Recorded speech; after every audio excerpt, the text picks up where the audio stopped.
Hello, ladies and gentlemen. Welcome to NJPW Puroresu Review. I am your co-host, Andre C. Hanging out with me here, as always, it's the wonderful, that beautiful. She is Princess Melball. How you doing, Melball? I am doing pretty good today, Andre. I had an interesting day. I kind of stayed home today because there's a lot of renovations happening at my gym right now. I'm very excited to see what they have kind of getting set up. You know that thing that you said that you had that you put around your waist and you could squat on it? Mm-hmm. We finally have one. Ooh. That's I'm good for excited. people. As Rich King was saying, that's very good for people with shoulder injuries who want to keep doing squatting things, so you don't have to wreck your shoulder. So it's very good for you. Very much so, especially considering I'm using the hack machine and it like perpetually bruises my shoulders. Mm. So yeah. So I had a shoulder workout at home today because I did not want to have to fight anybody for free weights because I might have muscle, but it's all glamour. It's zero function. She's pretty. These are glamour muscles. They just Mine just I do this, and it's the cartoon like. Wow.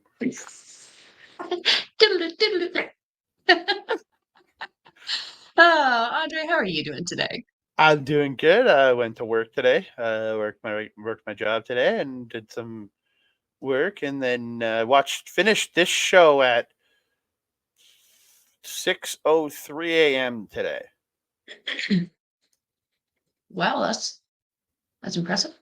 Because I was watching over the last couple days, and then I fell asleep during the IWGP Junior title match, and not because of the match, just it was about 10:30, and I had worked all day, and I fell asleep, and then I woke up at 11:30, and I went, oh shit, I my show. Like, oh okay, I just set an alarm for 5 a.m. and got up and finished the show. That's fair. Yeah, That's fair. As long as we got it all watched. we did. That's fair. I did. So I'm here Man, to do we talk about have it now. some interesting things to talk about on this show too? Lots of stuff. I almost predicted something. Well, we'll get to that. We I will. I did predict something on this show. You did, and I have thoughts on it. Aren't you? I am very angry. Even though what I predicted came true, I am very angry. So, yeah. So we're here to talk Power Struggle 2024 from Osaka, Japan, the home of Master Wato. Yes. If you didn't hear the commentary team and English commentary, but before we do that, I want to thank each and every one of you. Thank you all for tuning in here. Whether you're listening in audio form, A Plus Productions, thank you so very much for tuning in and listening to us. APlusProductions.com.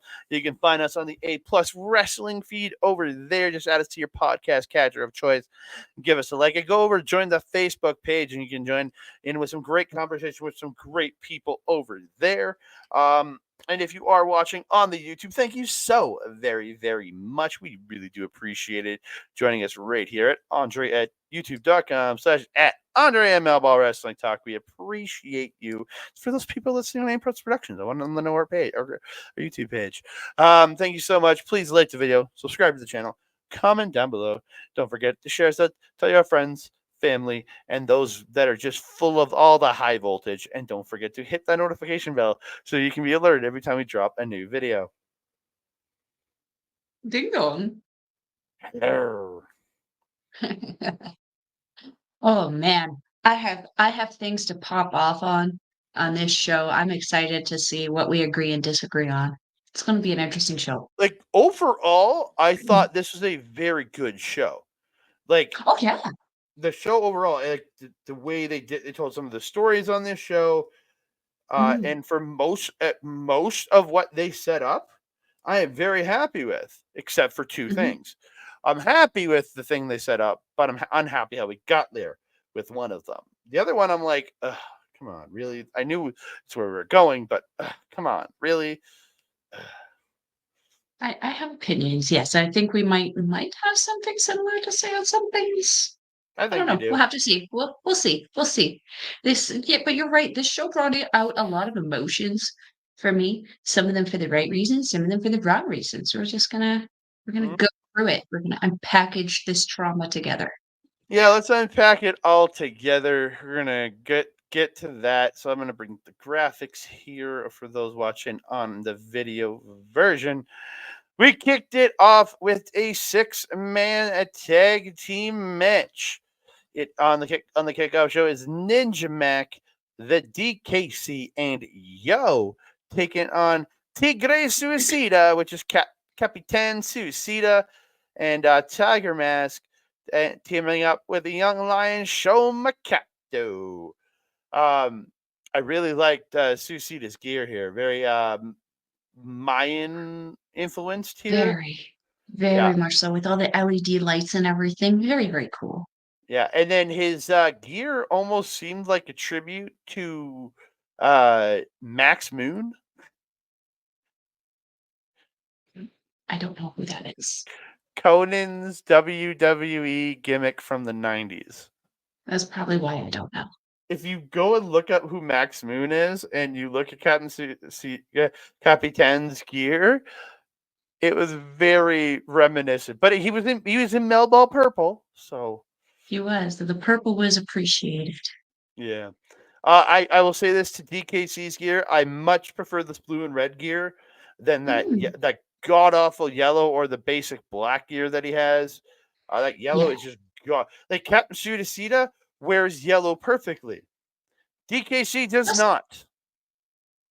I feel that like Captain also has a better skin tone for yellow Hmm. than DKC, but I agree, and it matched Ninja Max a little bit more because Ninja Max has that little accent of colors, sometimes blue, sometimes red. It kind of matches with Mm. DKC overall. So yeah, no peck popping for this one. Did you notice? No. Yeah, I didn't see any peck popping out of the yo. Oh, Um, Mac and Capitan flipping around together. I really like that. Them out trying to mhm, outflip each other. The beautiful tope con hilo by Capitan to Mac on the floor. mhm. Yo's in there at one point, giving out dragon screws like they're candy on Halloween. And uh, Kato's in at one point with, I guess, the Boston Crab on the DKC. But he fights it off. And he fights it and gets to the ropes. He then starts up kicking Kato away and catches him into that DK fire and just those chops. I Oh yeah, I love that. I this man has to be a fan of either Super Smash Brothers or the '90s game Earthbound. One of the two, because PK Fire comes from Earthbound, and that it's what those characters from Earthbound yell constantly in Super Smash Brothers. So he's a fan of one of those two games. He's either a fan of Well, yeah. Andre, clip it, send it out to him, tag him in social media, We need to ask him what find it out. is. We need to find out. You The end need the of this scoop. You have to join Kimmy with the Scoops McGee. You need a number. Yeah, so we get to the end of this match. Ninja Mac hits the Ninja Special, which is the multiple backflips into the moonsault over the top rope to Tiger Mask and Capitan on the floor. DKC then hits the springboard into the zero fire kick to Shoma Kato to get the win. Felt like Ninja Mac was in this match quite a bit for his side of the team. Mm, And he took quite a bit of, like, he showed off quite a bit with Capitan and Tiger Mask. But I also feel he kind of got his ass whooped a little bit by Tiger Mask. Tiger Mask seemed a little pissy. I yeah, don't know what it was, but he was showing some attitude in this. I liked it though. Liked it, especially because like he had a lot to be mad about with some of the matches that they had throughout the Super Junior Tag League there, with especially with like House of Torture and Bullet Club in general, just kind of ripping at the masks and kind of pissing these guys off. I've really enjoyed Capitan Suicida. throughout the Super Junior Tag League and in this match. I love how he has this like little touch of flair that he does with his lucha stuff that sets him apart from the other lucha style. That whistling, the first couple times that I heard it in the tag league, I was like, "What is that? Is someone got like a whistle in the thing?" And then I think it was Walker on commentary. He's like, "Oh yeah, Capitan with his interesting distractions is whistling and stuff. Can you imagine? It sounds like a missile." And I was like, "Oh, light bulb moment. That's where that was. Super cool. I really like that." I also felt that when poor Shomakato got in here, he kind of got the fresher too in Yo and GKC in this one, and he got his poor young lion booty whipped as well in this one. But this was the pre-show match, right? Yes, this was a kickoff match. Yeah. Yeah. I really enjoyed this. I actually really enjoyed this. I enjoy this like soft comeback that Yo has kind of been doing, where he's done the opposite of Master Wato. He's kind of low played his return kind of thing. He just kind of showed back up, and everyone was like, "Oh my god!" And he's just like, "Nah, it's not a big deal." I like the casualness of it because since he has come back, he has been putting on tremendous matches all over the card. I've been very, very impressed with it. I suspect it, depending on the outcome of what happens with the IWGP Junior Championship at Wrestle Kingdom, Yo might consider throwing his name back in there, especially given the time that he left and reasoning why and stuff. Be challenging for the championship at the time, but suffering that shoulder injury. I suspect we'll see him in the title run again. Yeah, I very much could see that. I did like the commentary here going, "Where's Rocky? Where's Rocky?" The guy, the guys that went during the entrance for Yo, Ninja Mac, and DKC, like, "Where's Rocky?" Because he's already gone back to the U.S. So I just find Oh, that humor. He's already back in the U.S. I'm pretty sure. Because otherwise, you think if he would have hung around the last couple of days, he would have been at the show. But yeah, I was gonna say that also kind of explains something later in the show, which I'm gonna bitch about. okay, that sounds fun. We move on to the first match on the main card. It's the pretty much the rest of the Super Junior Tag League, minus the two teams that are in the finals. Is the Intergalactic Jet Setters Kevin Knight and Kushida, the current IWGP Junior Heavyweight Tag Team Champions, for teaming up with the Velocities, Jude London and Paris De Silva, along with Young Lion Katsuyuya Murashima, who I think is doing great work. Um, Yeah, taking so on good. and they're taking on the Bullet Club of Gabe Kidd, Robbie X, Taiji Ishimori, and two of the men, one half of the best match of the Super Junior Tag League itself, the actual tournament rounds. Clark Connors and Drilla Maloney of the War Dogs. Man, their match with Robbie Eagles and Kosei Fujita in the tag league is easily the best of the round matches in that tag league. Mhm. I think tonight's main event Agreed. is the best of the tag league. Tonight's finals was the best of the tag league overall. But if you're Mhm. not counting the finals, yeah, it's the War Dogs and Mhm. Ichiban Sweet Boys. That match was amazing. 100%. So yeah, 100%.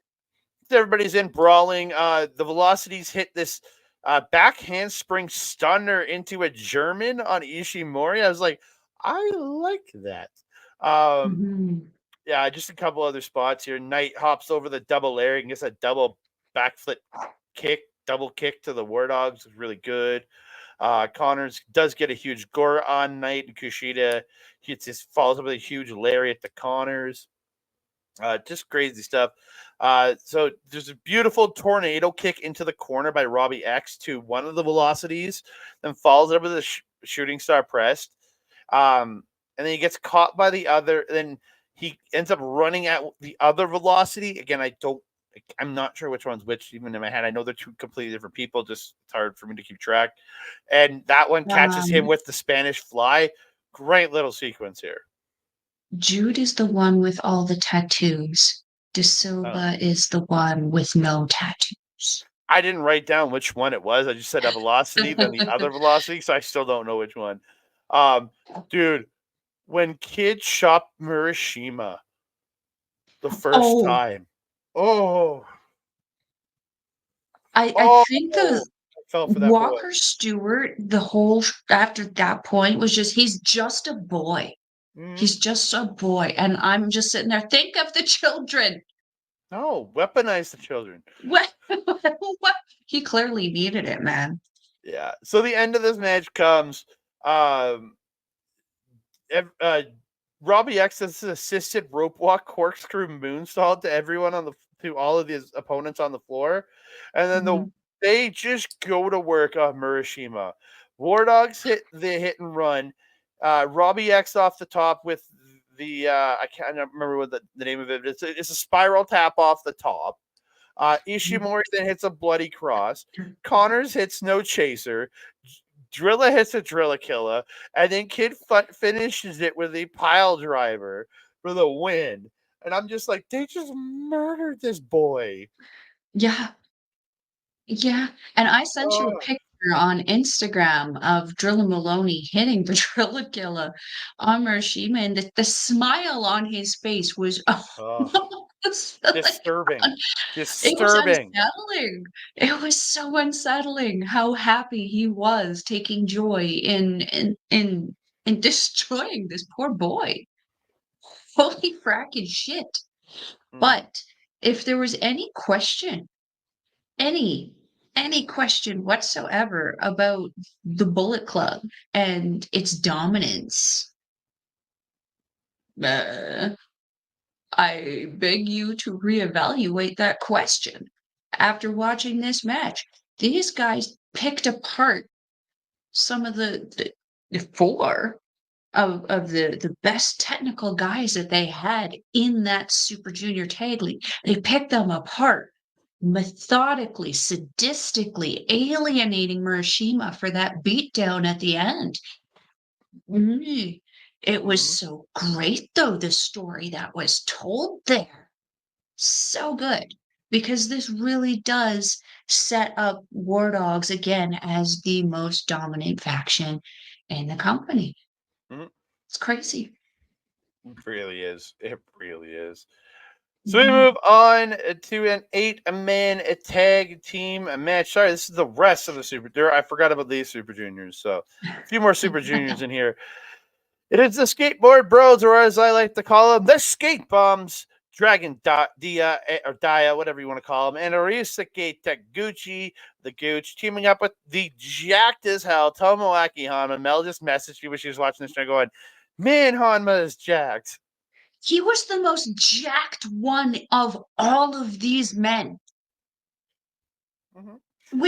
And Yoda Suji is in the ring with him, Mm-hmm. who should arguably, and like Dragon Dia, 24 years old, also phenomenal shape, very calisthenic cut. But Hanna, holy shit. Yeah. Extended on it. And then also teaming with the Joker of professional wrestling, Toru Yano, Mm. and they are going up against LIJ's Bushi, Hiromu Takahashi, Tetsuya Naito, and Yota Tsuji. I okay, I love Bushi's entrance mask throughout this tournament because he's been wearing Kamen Rider helmets. Freaking Kamen Rider helmets. Oh, I love it. I love it so much. Care to explain that to the people who don't know what that is? Okay, if anybody knows Super Sentai, which is Power Rangers over here. This is Okay. another show made in the same universe, Kamen Rider, and there was one season of an American version of the show, which it's called I think it's called Mask Rider. I didn't care for it. But if you watch the Japanese version, Kamen Rider is very good. I know our friends Doif and Adam are big fans of Kamen Rider. Wow. So, but damn, like Bushi coming out with the Kamen Rider mask, I was very appreciative of the Kamen Rider masks. Yeah, Awesome. yeah. Yoda gets Gooch crotches him on the top rope and then starts the shaking of the ball and just crushing his balls. Then So Bushi good. gets in with him and just starts like steps on his balls and like is holding the legs and like just jumping and spinning around in a circle. And the refs are going, no, no, no, no, at him. It was so good. Oh, so good. Dia, whatever. It's Dia or Dia? Daya. Dia. Listen to the Dia get. commentary. It's Daya. I don't. Yeah, Dia getting a huge reaction from the crowd when Mm-hmm. he got tagged in here. I'm like, man, this kid is over as hell. Mm-hmm. Dia does a great job fighting off 3 members of LIJ, sweeps the legs of Naito, hits a tornado. Like sweeps him like he does this thing like almost like a wheelbarrow to in from the outside, grabs the feet and pulls them back and like sweeps them down and then does a tornado over the top, that spin over the top rope. Dude, it was great Mm-hmm. on a Naito. Um, there's an atomic drop to stop that bum rush of Gooch by Hiromu and sends him right into a Naito assisted tornado DDT. The end of this match comes. Hanma hits a rocket Kokeshi, then another Kokeshi to Hiromu. He comes running at Hiromu. Hiromu pops him up, and then he drops him down on his knees, gets him into maximum holding, and Naito gets Yano in a modified figure 4, and Hanma is forced to tap out to the maximum holding. And then I feel like they're setting up, because Hiromu on his wrist tape said had World Tag League written on there. And I feel Mm-hmm. like being that we know later on, we find out what Suji's doing. I think the only person for him to go into Tag League with, I think, is probably Naito. I think Hiromu and Naito in the World Tag League would be great. But I heard rumors a while back that Naito they were looking to do Naito and Hiromu at the Dome. So I don't know where we go here. I would like to see Naito and Hiromu in the World Tag League. I think that'd be a great team in there. I agree. I agree. I Here's the thing. There's 2 people that I would like to see Hiromu tag with in World Tag League. Naito would be a very interesting story of adversity because Naito and Hiromu have this like interesting sibling bond where like Naito is perpetually just picking on and antagonizing Hiromu, and Hiromu is having these like youngest sibling tantrums with him that just like they are adorable. And like you can tell the crowd like feels for Hiromu. They're always like kind of getting on Naito when he does stuff like that. But it's like it's a sibling rivalry kind of thing. So there's a story that could be told with the 2 of them reluctantly tagging in World Tag League. But there's also that other sibling kind of connection that Hiromu kind of has with Shingo Takagi. And Shingo Takagi, I think, would be a interesting story to tell with Hiromu as well, because you would have that opposite, I think, kind of connection. Whereas instead it would be like with Naito, it would be that reluctancy and maybe that kind of like picking on each other throughout the tournament. I feel like Shingo and Hiromu would almost have that united sibling kind of front where they would work very, very well together. Um, Regardless, I don't think either one has anything going on for as far as we know for Tokyo Dome, which is odd, isn't it? Well, and it's just a story they've been telling with those 2 of Mhm, having that rivalry where Naito picks on Hiromu, Hiromu fights back like it's the big brother, little brother sibling rivalry. Is Wyatt is the rumor, the things I've been hearing. It seems like it's something they're building for the Dome. mhm. It seems like what they're Keeping in doing. mind, though, also, we have also seen a lot of this sibling rivalry kind of going on with Naito and almost everybody but Bushi That's true. in LIJ because we've seen that animosity a little bit with Suji when Suji first came back and I had to kind of take a couple high intensity, high impact losses to kind of, I guess we'll say, find his place in LIJ. And we were sitting there thinking for a while that he might be gunning for leadership of LIJ. And then we have Shingo Takagi, who was very much button heads with Naito, especially when Naito was still IWGP champion. It would seem, though, that the absence of the championship hasn't done anything to really sway that rivalry. There still seems to be some lingering tension. So it just kind of seems like everybody's kind of spatting with Naito right now in his faction. Maybe it ends up being like Takagi versus Naito at the Dome with Hiromu as your special ref because he's the little brother for both. And he has to like kind of. I think that'd be a kind of cool little match. It would be. And we don't get special guest referee opportunities in New Japan very often. I don't know, just coming up with stuff. Mm-hmm.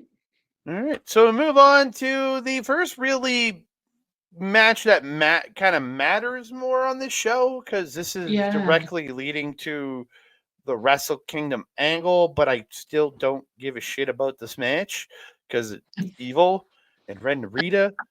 Again, HOT, the rest of House of Torture attack Bolton and Tanahashi on their way out because this match was originally supposed to be ELP's match with Tanahashi, but ELP is now going to be out for the foreseeable future due to his cancer diagnosis and fighting his cancer diagnosis. So all the best to Mr. El Phantasmo. Hope you heal fast, and I know what kind of hell you're going through, sir. I've seen it up close. HOT in control early on. Beating up on Tano for a good bit. Bolton just waiting on the outside. Finally gets that hot tag in. He comes in. He's running all over House of Torture. Double suplexes them when they're trying to suplex in. Gets the kip up. Then picks up Narita into the Bolton Shake. 4 times in that Bolton Shake. And then tosses him across the ring. Then hits a Bolton Bomb out of the corner. But he only gets 2. Narita booting Oleg into the ref. And this is where all the more shenanigans. House Torture all attacking. Dick. I wrote Dick 3 Dick contact here for some reason. Dick 2 Dick contact to Bolton, but Tana breaks the pin. Tana Dragon screws Evil, then Togo, then Yujiro. Stops the German from Narita into a twist and shout. Hits a sling blade into a Bolton flying body sausage, but he can only get 2. House Torture distract the ref. Bolton is attacked. Tanahashi is held up top, and Bolton gets rolled up by Narita for the win. Before we get to the other shit, what do you think about the match? I mean, I'm kind of happy that ELP wasn't involved in this. Mm-hmm. Because, God damn it. Dude, I would have been 10 times angrier if it was ELP in this instead of Bolton. Because Bolton's big boy. Big boy Bolton. Kind of little Brock Lesnar, right? I'm not concerned about him getting beat on a little bit because I know that he's going to take it a lot better. But then on top of that, again, the big boy, he's just to get beat on a little bit easier. Mm-hmm. I'm happy that we didn't have to see ELP go through that because it would have broken my heart. Mm-hmm. And this is the first thing that I want to bitch about tonight. I don't want to hear freaking anybody saying Hantai is a thing. As far as I'm concerned, this match proves that there is no Hantai. Hantai is dead. There can't be. Like, what the flying fruitcake of a fa-la-la are these people thinking it is okay in this? You got a whole faction of House of Torture just making their presence known. Each and every single one of them was out there. And you want to tell me Tiger Mask didn't find the time to find his way back out there again? You telling me that Yano, who I thought was partnered with Tanahashi, you telling me he can't find his way out to the ring? You telling me that Goto and Yoshihashi didn't think that this was going to happen and made themselves available? Are you still a thing with this faction? I thought Chaos and Hontai were No, kind of a yeah, I was thing. gonna say he's chaos, but yeah, still, yeah. They're still a thing. That's why I mentioned Yoshihashi and Goto, because we've seen them come in for Yano. So why wouldn't they come in for El Presidente, the guy who's paying their bills? Well, even to chaos, even Ishii, he's over in America right now, doing some stuff with AEW and ROH, and he's being billed as representing the conglomeration. He's not even repping chaos; he's repping conglomeration, which is yeah. That's just Tony Khan being a little bit of a bitch, though, I think, and not because as far as I'm concerned, because remember, like unofficially, the conglomeration was Chaos for a while there, and Chris Statlander was the first female member of Chaos. You know, whatever happened to that? Did they just kind of say, okay, well, screw you guys, or are they still? Did they just rebrand? Is that there's no continuity? Is what the bottom line is here. And clearly, no one wants a job at New Japan anymore because no one bothered to save the frickin' president. You have one job, guys: protect the money bags. Yeah. There was no protection happening. So like for me, I need to see factions starting to be factions again. Like with LIJ, it's a thing for them, a loyalty or honor thing for them, and it's talked about on commentary and talked about with the faction. They publicly say you handle your own shit. These guys are supposed to be the faciest faction in the company, and not one of them wants to go to bat to help you out the apparent most important one in the whole faction, let alone the company. That's a little sus to me. I don't like Yeah. that. So So yeah, I would like to see that happening in the future. yeah. Reestablishment of factions. Or just get rid of Hontai and chaos, create something That's what new. I'm saying. Like reestablish the factions, break it down to make it rise from the ashes as something new. And then Fly, Phoenix, fly. officially break HOT from Bullet Club, and maybe even break up Bullet Club in a way of getting rid of your ancillary people. Let the Rogue Army just be its own thing. Those who are not an actual war dog, you're just on your own now, like a Kenta Yeah, and those others who I think Ishimori and Robbie X are. I could see them just being absorbed as war dogs at this I point could because also. he is the muscle chihuahua, and because it's a dog, it is a dog. And And then honestly, I don't see Ishimori fitting anywhere else. He's a no, really good heel. yeah, and X is kind of Robbie's almost like default with him because that's his tag partner now. Like Yeah, but again, yeah, really good heel. yeah. So He post match, fits in good with the War Dogs. yeah. I think War Dogs just needs to be its own thing. Drop the Bullet Club moniker. Let Bullet Club die. Just be the War Dogs. Like literally, that name. I think War Dogs means more than Bullet Club at this point. So after the match, House of Torture all gang up on Tana and Bolton. Evil set gets the mic, says you think you really have another year left. Your career ends on January 4th, 2025. I'll finish you at Wrestle Kingdom. He gets scissors. Jado tries to makes the save because he was beaten up on the floor. Um, and then so they drag Tanahashi up and out of the ring to the back with Evil holding the scissors. But there was a press conference. Was it today or yes? Yeah, today. And Tanahashi still has all his hair, so his hair hasn't been cut yet. But I feel like that's kind of maybe a signal that their match is going to be a hair versus hair match, Oh no. and let Tanahashi win and make Evil go bald. And then he can wear a Mm. wig, do like the Kurt Angle, wear the really bad wig thing. Ooh. Mm. Eek. Yikes. Um, no. I just no. I also saw that Tanahashi, Shota, and I think it was Hung all attended the Gladiator premiere, and Tana still had all of his hair after this point also. Yeah, Beautiful yeah. ringlet. He still. That's why I feel like they're setting up a hair versus hair match. Bolton tries to Um, fight. Oh, God. but sorry, I just about the hair. I have to I say no because you can look at Evil's hairline right now. No.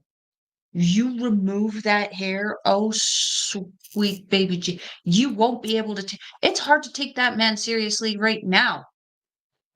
No hair, he would be a laughing stock. I'm sorry. Aesthetically speaking, that would be a very, very dumb thing to do.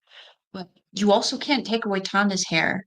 It is synonymous with who he is, unless you want to make his like last year of wrestling not just him enjoying it and winding down his Tana career, but like sitting there having to almost reevaluate and re-identify himself.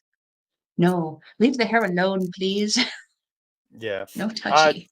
So Bolton tries to kamikaze Narita, but he slips out, hits a low blow and a double cross. Oiba then comes out challenging Narita for the TV title, but then Cobb shows up, shoving Oiba out of the way, getting in Narita's face. Narita rolls out.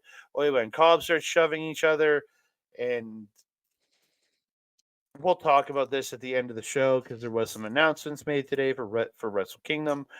So we'll talk about what it's going on with the TV title. Yeah. Cobb was pissy too, man. Holy shit. Like I've seen him get like angry beforehand, and you can tell like when he like you can tell the difference with him sometimes. I don't know, maybe he's just taken some really good improv classes or something, but like he was really shoving and beating the shit out of a Weewa after this confrontation. Yeah, continue. Yeah. So we move on from the House of Torture to a match I just don't give a shit about. Two people I just have zero interest in right now, and one of these men is about to ruin my Wrestle Kingdom. I literally timed it. Shota Umino took 3.5 minutes to do his entrance, and Sonata took 2, or just under 2. At least Sonata's was normal-ish. Umino took 3.5 goddamn minutes to walk through a crowd. Yeah, I was gonna say Sonata does tend to drag his feet a little when he's going to the ring. He does milk things a little bit. I watched this match at 2 times speed because I just didn't care. They fight on the floor. Sonata gets an apron assisted magic screw. Sonata takes Umino in the crowd, whips him into the chairs, gets a skull end in the crowd, goes back in. Umino gets in at 18.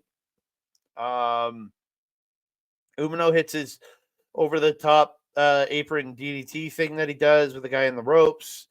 There's a great, nice little backflip off the second turnbuckle by Sonata into the skull end. He's holding it in, then he releases, goes up, hits the rounding body press, goes for dead fall, but gets reversed into a cradle pile driver. Both men are down. They're fighting. A strike. Sonata hits Shining Wizard. Umino hits the Blaze Blade. He picks him up, hits looks like an Emerald Flosion. But Sonata gets an O'Connor roll for 2. Shining Wizard goes for deadfall again. And it gets reversed, and they start reversing each other but then Umino hits Death Rider. And mercifully, it was over in 16 minutes and 41 seconds, but it only was 8 minutes and 20 seconds for me because I watched it 2 times speed and I just don't care. I wish I could add more to that, but like this match, I did struggle to keep my attention. And once it did suddenly get into a speed that I was like, "Ooh, I'm invested," it was suddenly over. It was a sudden finish for me. It was a quick finish. I was actually more interested in the things that transpired after the match, which was Shota Umino extending the hand to Sonata and Sonata denying the handshake and kind of limping his way to the back. And I was reminded of something that I had said, I think it was a Japanese wrestling update on OLE, where I was like, I feel like he would be better off somewhere else. And this was not the Sonata that we were used to seeing. So when I saw him deny the handshake, I immediately was like, red flag. Something's going down. I went, I don't care. End this shit and go to the back. I want better wrestling. And we did get better wrestling because Oh, the match was fine. There was nothing wrong with this match. I just had zero interest. Dude, I'd rather watch Shoma Kato versus Murashima right now than this because at least those two are working hard to impress. And these two just went out there and just had a match. Like yeah, I think that's why two I and a half struggled with stars. this one. There was a distinct lack of emotion happening, and what emotion was trying to be gotten felt very forced. Like when they were on the outside, I feel like they did that for like to get the crowd kind of, ooh, they're getting thrown into us. Oh no. And it didn't work. The crowd wasn't really into it, and it was very interesting to see the crowd dynamic as it went through this match because the crowds there are already very quiet. They only kind of clap or react when there's something worth clapping or reacting to. And I've mentioned to you before that this seems to be a problem with Sonata in particular, because we've seen him wrestle in places like the US, the Royal Quest show, where he was wrestling Zack Sabre Jr. to a crowd that did not like him because he was wrestling their hero. He had one of the best matches against Zack Sabre Jr., and I feel it had a lot to do because of the negative reaction of the crowd. It was very interesting. But yeah, well, and I'll mention this again later in the show because it was very interesting the way the dynamic changed again because the crowd was very behind Shota, which is not something that they had been They were behind a Shota lot. here in this match. They were behind Exactly. Shota. That's why I said we'll mention it later in the show because yeah, they were behind him for this match, which is weird because the crowd has been so hot on Sonata for so long, but once he became this version of Sonata, it's like the crowd struggles to connect with this version of Sonata.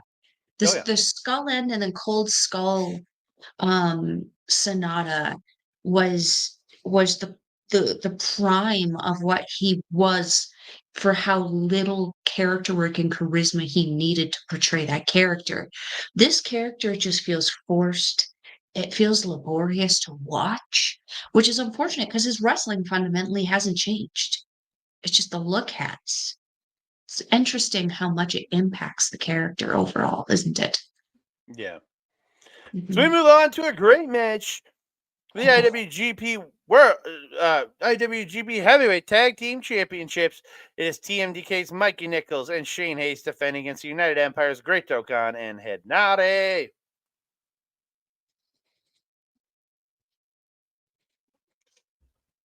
Yeah, it's hard. It's hard, man. It's hard. It's hard. It's hard to feel here, man. Because I love, like, I'll admit I've been a fan of of Haste and Nichols longer, but I love Khan and Henare. It's so hard here. I have a United Empire banner behind me, but I've been a fan of these guys like Nichols and Haste since their days in Pro Wrestling Noah. Their time in NXT as TM61. Like this match was conflicting for me. heartbreaking. Haste in the ring. When he first gets in the ring and he's got the title on his waist and he starts like humping and making the title jump as he's humping the air. Oh my god. Oh my god. It was ridiculously funny. Nichols and Hari start slapping each other before the match, and this is where Chris Charlton brings up their 2023 G1 match where they both got busted open in the match, and it was just from the headbutts. Um, Unnecessary. Yeah, Henare hits this hard liver strike to Haste early on in the match, dropping him, then picks him up, slams him, and sentons him. Um, Haste goes for this kick, and Henare headbutts the kick. And Haste is Yeah, selling the like he broke his freaking leg. He does hit a drop kick to drop Henare, but he was selling it like he broke his shin. yeah, it was Ooh. so good though. It was Yeah. so good because it was so perfectly timed. Yeah, Mikey gets in, and it's Henare and Mikey just smashing each other. unloading chops and strikes at each other. Mikey gets a Cobra twist, then gets out and headbutts Henare. But Henare just stands there like nothing's wrong. And you see Mikey's head just start leaking. I'm like, oh my God. And It and was and unnecessary. like Mikey's more hurt off his head, but he does recover, catching Henare with a spine buster and that sliding lariat. Hmm. They go back and forth, lots of power. Hinari tries to get an ultimate at one point. Um, Haste throwing up is in at one point, throwing uppercuts to Khan, but Khan catches one, snaps the arm. He tosses him in the corner, goes to sit on his head, but Haste slips out, scores a beautiful uppercut. He goes to try to superplex Khan off the top, but Khan shoves him off. But Nichols comes in attacking him, pops Haste up onto his shoulders, and they hit the Olivia Newton bomb. Nichols has to drag Haste over to put him on top of Khan for the pin for 2. It was actually a really great spot. Hmm. Lots of double teaming from TMDK. They hit a tank buster, but Henare ends up breaking up the pin with a flying headbutt. Like he headbutted to Yeah, break up. he just kind of flew into the frame. Mm. It was hilarious, actually. Yeah, Khan's fighting to take out Henare. Khan fights back with Mongolians, gets a claw on both of them, trying to go for a double eliminator, but they end up getting him up, hit the power bottom, but they only get 2. So TMDK set up for a super tank buster, but Haste gets knocked off the top of the floor, and the Yui hit the Imperial Drop, which is the flapjack cutter combo. And we have new IWGP Heavyweight Tag Team Champions. I'm pretty sure I said this on the last show that we probably have new champions, which makes me sad, but makes me happy. So I'm very conflicted here. So I feel like this is a good news, bad news scenario. I feel like this good news means that we're gonna get some really amazing shit out of TMDK in World Tag League. And that also means that they're going to be holding those New Japan Strong titles.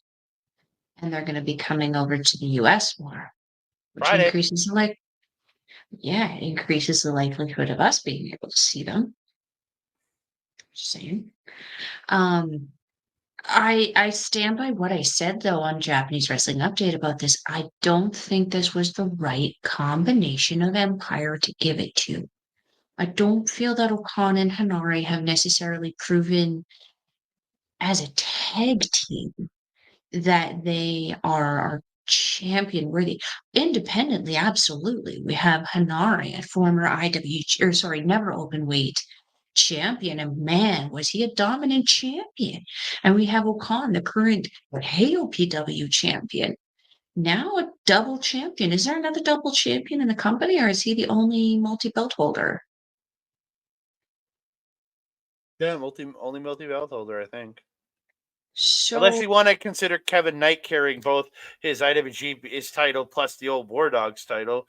He's got 2 belts there, but which is a conversation that we will be having after we discuss the next match. Um, yeah, I don't know how to feel about this one because again, like I felt that TMDK worked so damn hard over the last couple of years. I was so happy to see them rewarded as double champions.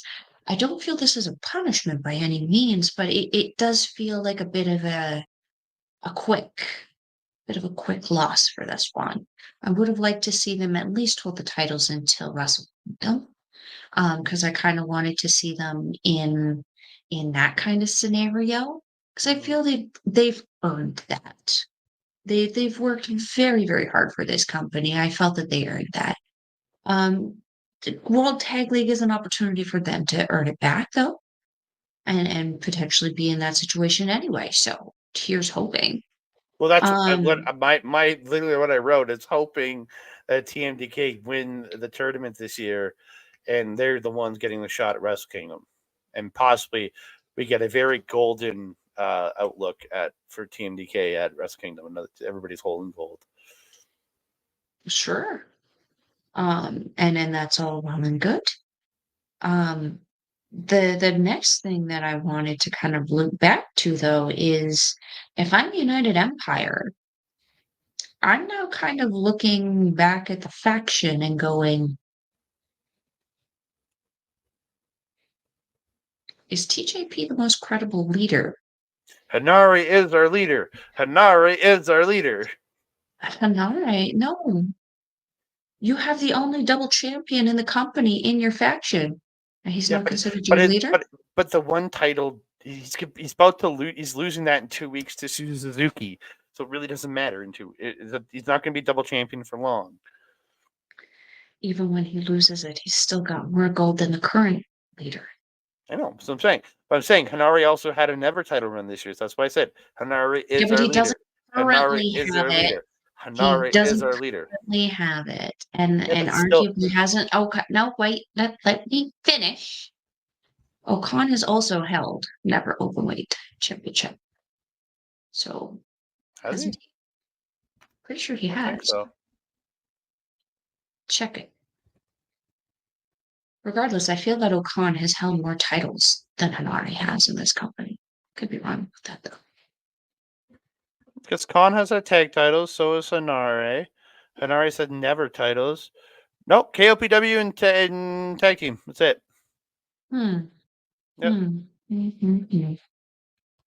Interesting. Even technically, he's had the same amount of title runs. So okay. Yeah.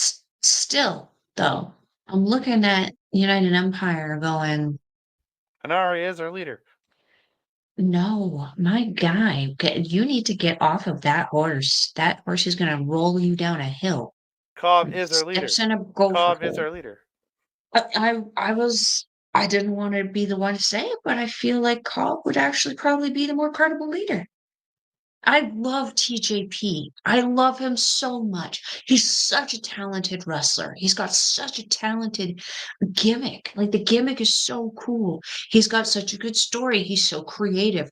I have never seen the guy have a bad match. He always wrestles with the greatest intentions for himself and for his opponent. If the opponent cannot live up to that expectation, then we have had some questionable things out of him, but he still puts 110,000% into everything. That being said, though, Jeff Cobb has been putting out banger after banger of promos. Jeff Cobb has been a dominant champion and the TV champion for quite some time. And now look at him coming out and aggressively saying, I want this title, and forcibly trying to take it. He's doing those leadership things. I'm looking at United Empire right now saying that opposite of what I was saying about them last year at this time. Because last year at this time, there was no other faction more united than United Empire. Now, I would say they're only slightly more organized above Hantai.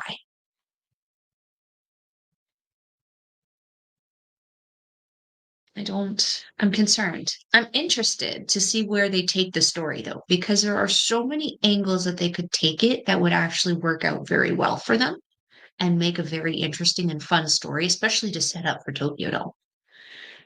But I'm also scared because I don't want to lose any more factions. We need to have, again, as I said earlier, a reestablishment of the factions. Please. Yeah. I agree. I look at this as much as I love TMDK. House of Torture is the most united faction in this company, which is weird. I would say it'd be a toss-up, depending on the day and who's involved. House of Torture or Bullet Club. Just Bullet Club in general. I still Bullet say Club House in of general Torture. seems to be, yeah, but War Dogs are pretty good about having each other's backs too. Yeah, but I'm just saying House of Torture always has each other's backs. There's never not a match where more guys are not there. So that's why I say House of Torture just outranks everybody by just a little. It's unfortunate to say, isn't it? It hurts our hearts. Kenny Omega arrives. in the Osaka Edion, and he looking a little pale, looking a little heavy here. He's not Yeah, quite in he was a ring little shape sick. yet. He does say he says some stuff in Japanese. He says he wants to return on January 5th. He wants to face a brand new star. He says he wants to make his return representing AEW, but wants to make his return in a New Japan ring. Um, he says it's the best place in the world. It's still his home, and Japan is still his home. What about Canada, Kenny? What about Canada? This is your real home. Come on now, look at Don Callis. We know that our loyalty here is clearly fleeting. Hey, he showed up at Maple Leaf Pro. Um, then he does the I must bid you adieu, goodbye, and good night. Bang. Mm. So nothing truly impactful for Ken Omega yet. Although he did do an interview earlier on in the day or the day before, and took a shot at one kid named Gabe, who he said that angry fellow. He called him. Couldn't remember his name. He called him that angry fellow. We'll talk more about that in a few minutes. I mean, to be honest, that was the most interesting thing about that to me. I was Yeah. actually expecting him to get jumped because of that, but I'm going to guess, given his sickly appearance, that was probably not going to happen. Well, there. Yeah. There Um, wasn't much to this. no, I actually took a bathroom break at this point. I watched it on 2 times speed because it's just like I didn't need to. I Yeah, understood everything I wrote down and what I need to write down. So we move on. yeah. The real main event of the show is the finals of the Super Junior Tag League 2024. It is Catch 2 the Nova Fireball Francesco Akira and the Oswang TJP with his Oswang guitar, along with Yes. Jacob Awesome Young versus the Ichiban Sweet Boys representing TMDK, the Japanese Young Punk Kosei Fujita, and the Sniper of the Skies, Robbie Eagles, with Ryohei Oiwa. So they each had Mhm, thirds in this. Yeah, mhm, Oswang has his rocks. He's the Oswang rock star tonight. He's got his mhm. Oswang guitar. Loved it, and he's now wearing shorts instead of the long pants. I like the look change. Yeah, I also liked it when I saw it. I was like, this is classic TJP. I got nostalgic. I was taken back to the sadly, maybe sadly, I don't know. I thought it was a good time.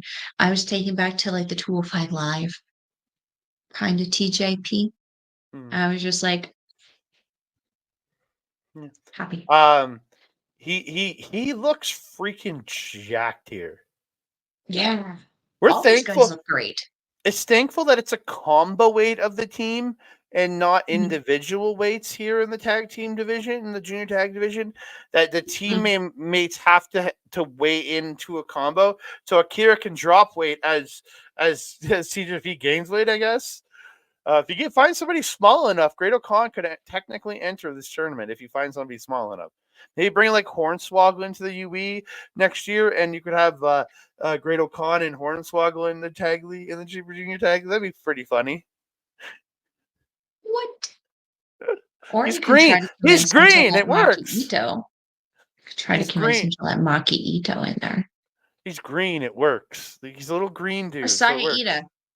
Saya Ida. She's There you go. no, she's too jacked. She's too jacked. But she's little. Yeah, but she's jacked, so she's dense. So you can't knock her over. That's why you can't knock her over easily, because she's dense as hell. Sure, sure. This match, I'm not going to go through a lot here. You need to witness this match. These Mhm, guys did everything here and doing it. Just everything looks so good. TGP gets that Muda leg lock on Fujita, gets a Cobra twist on Eagles at the same time. Then lets Eagles go, launches Akira into him, then gets a Muda lock into a Muda style like calf slicer, and then to the bow and arrow. Just looks so good, man. mhm. Fujita is just his fire ups in here when he fired back from that face wash spot and he catches that Mhm. huge leg lariat, dude. He's crazy. Eagle smacking that just sick meaty aura in the corner, it was like a crack sound into the corner. It looked just Yeah. gross. Um, yeah, dude. This match is crazy. Akira hitting out poison Rana to Eagles at one. The Eagle at one point just looked like they murdered him, and then they get Fujita up and hits a power bomb. Just just everything just moves so fast and so Mhm. furious throughout this match, man. Just looking through all the spots. Fujita gets that pop up German to TJP for two, and then goes for abandoned hope, but TJP reverses and hits a Falcon Arrow driver for two. Like just insanity, man. Um, uh, so one of my favorite spots in this match was when the move the Ichiban Sweet Boys have adopted, and they busted it out here. They hit their Sweet Buster, Oh. their variation on the Tank Buster. It's the Tank Buster, but instead of like Robbie gets the opponent up on his shoulder, same as Nichols. But Fujita, instead of going for the DDT, goes for the cutter, and it's their Sweet Buster. Oh, I love the Sweet Buster so much. We did see Oh, a leaning adorable. tap. We did see a leaning tower to Eagles here, but Fujita breaks that pin up. Fujita gets tossed out.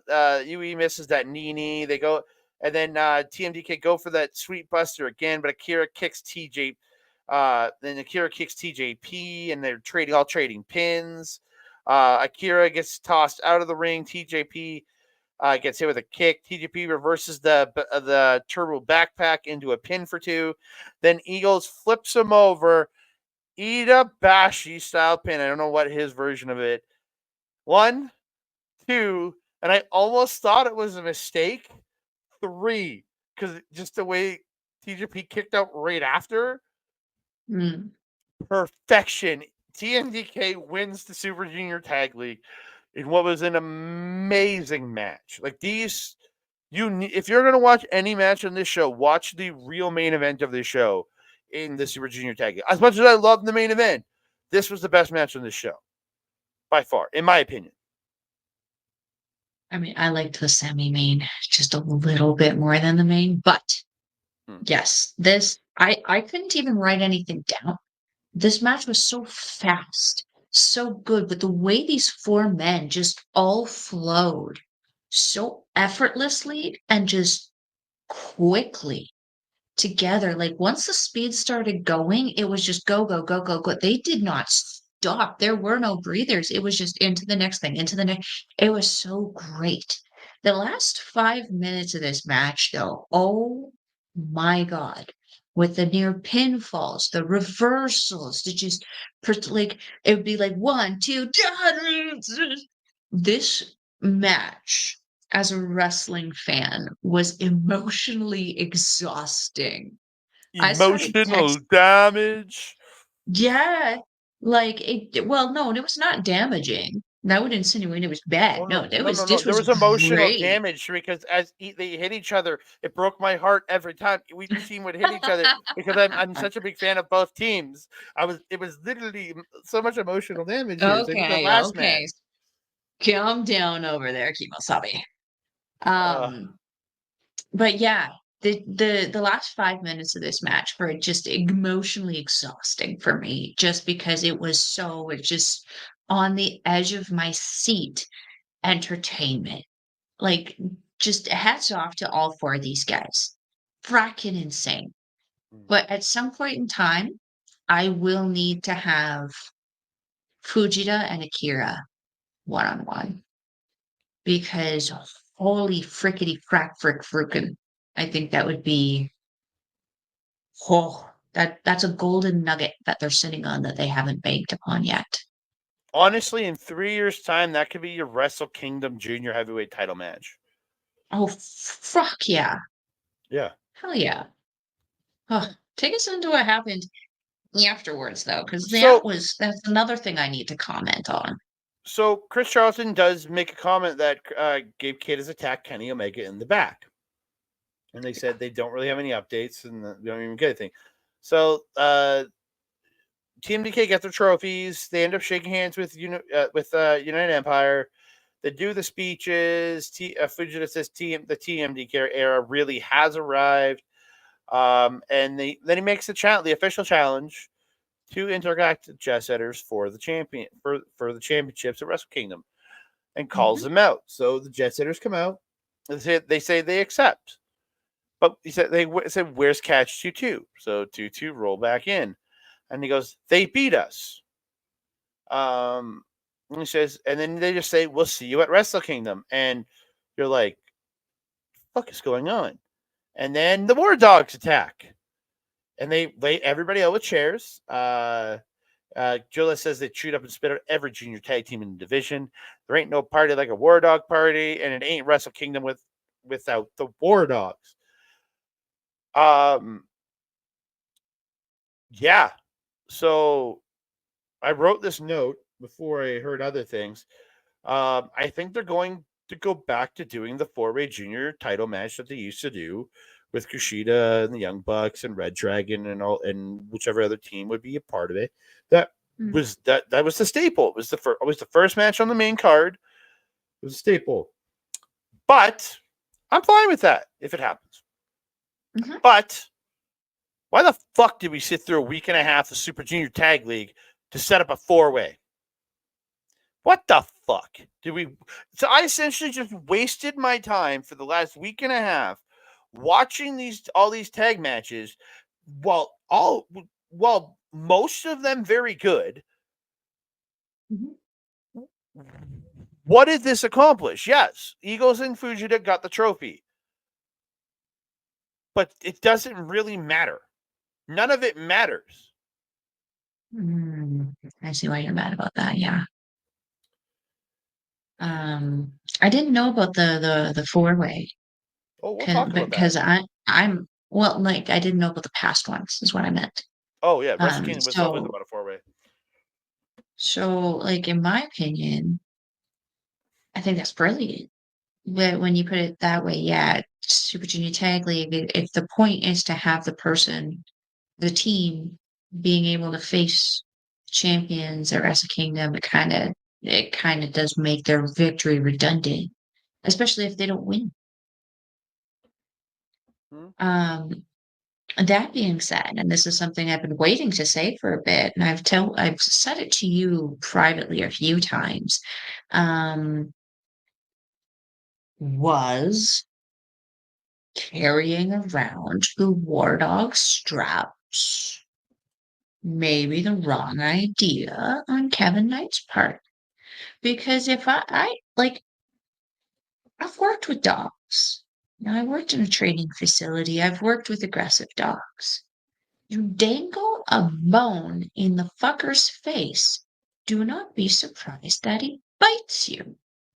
You have been carrying around the War Dog straps unintentionally or intentionally. I don't know what your motives are behind that, Mr. Knight.